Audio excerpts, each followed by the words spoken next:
want arms that look like legs, and legs that look like they came off a rhino. Or you're looking to obtain yourself a set of buns that'll put Pat the Baker out of business. Today, we're talking about hypertrophy, aka the growing of muscle, and more specifically, how to program your training regime to maximize it. Now, before we go any further, I have a few things I have to say. Number 1, there are many training variables that can be manipulated in a program to influence hypertrophy. Tempo, proximity to failure, range of motion, the list goes on. For simplistic reasons, this video will only be covering 4 training variables along with one golden rule that puts them all together. Number 2, all of this information has been taken from studies where participants could be best described as average strength athletes. If you are already a very experienced lifter, a competitive athlete, or are pharmaceutically assisted, the points I'm going to make in this video are most likely not going to be applicable to you and your training. On top of that, if you are somebody who already receives good quality professional coaching, your program is already going to include careful and precise manipulation of these variables. Attempting to further manipulate them will not yield any greater results. Number 3, this is not a video on the science behind hypertrophy. This is a video on the training methods that have been shown to maximize hypertrophy. That also means what I am telling you is based on the most up-to-date science. In a year's time, we may find out that there are other methods that yield even greater results. Until then, this is the best science we have. Number 4, the studies measure performance relative to body part, not specific movements. So for example, chest, legs, back, and not bench press, squats, and rows. So for that reason, this video will refer to everything relative to body parts. Number 5, no special cases or advanced interventions will be discussed. Blood flow restriction, everyday training per muscle group, pre and post exhaustion. Yes, these have been shown to be effective methods for enhancing muscle hypertrophy. However, these are not needed for the vast majority of gym goers.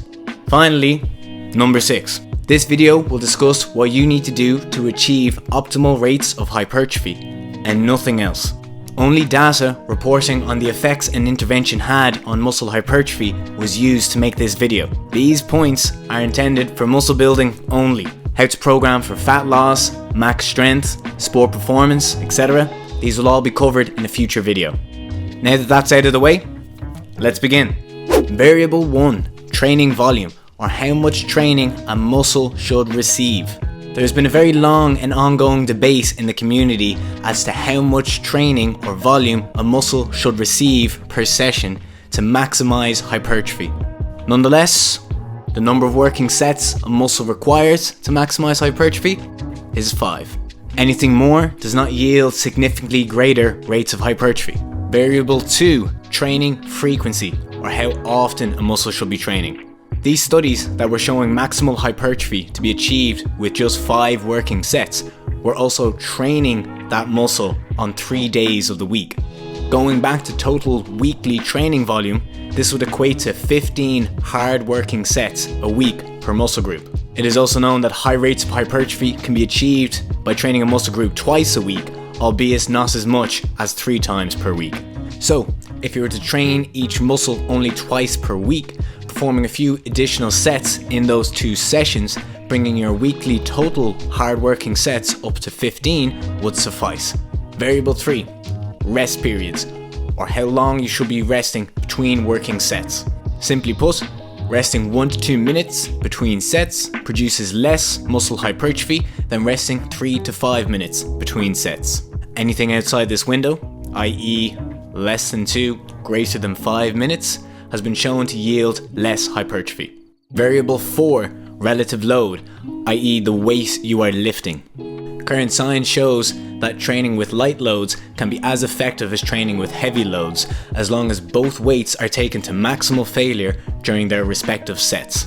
However, for the purposes of keeping this video simple, we will be discussing the loads you need for a more traditional 8 to 12 repetition scheme. If you know what your 1RM or 3RM is for an exercise, i.e. the maximal weight you can safely lift for 1 or 3 repetitions respectively, you want your sets to be between 70 to 80% of your 1RM or 75 to 85% of your 3RM. If repetition maximal tests are not possible due to safety or are not feasible due to an exercise, i.e. dumbbell lunges or bicep curls, you want to be coming close to failure when you're coming into that 8 to 12 rep window. For example, with the dumbbell lunges, you want to be using a weight that allows you to complete 8 reps but no more than 12. Coming close to failure means that when you stopped your set, you could have possibly done 1, maybe 2 more reps, but you definitely couldn't have done 3 or 4 more reps. An even simpler way of looking at it is, if you're only able to do 5 or 6 good quality reps, make the weight lighter. If you can do 15 or more, make the weight heavier. Now, the one golden rule all these variables need to maximize hypertrophy is progressive overload. In a nutshell, progressive overloading is the strategic use and overuse of the adaptations that you gain from session to session.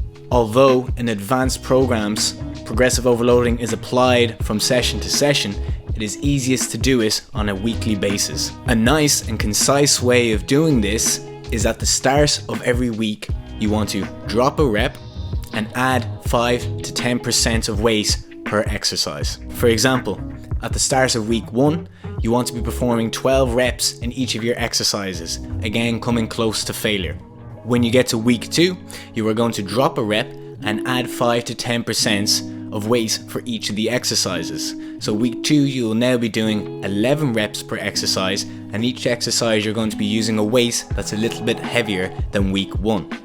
As the weeks go on, you're going to drop a rep and you're going to add 5 to 10% each week. So week 2, 3, so on, so on.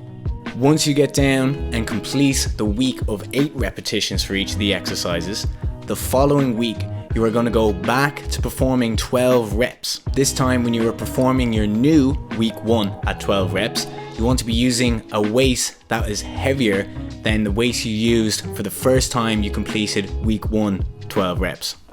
After this, you are then going to repeat the process of each week dropping a rep and adding 5 to 10% of weight.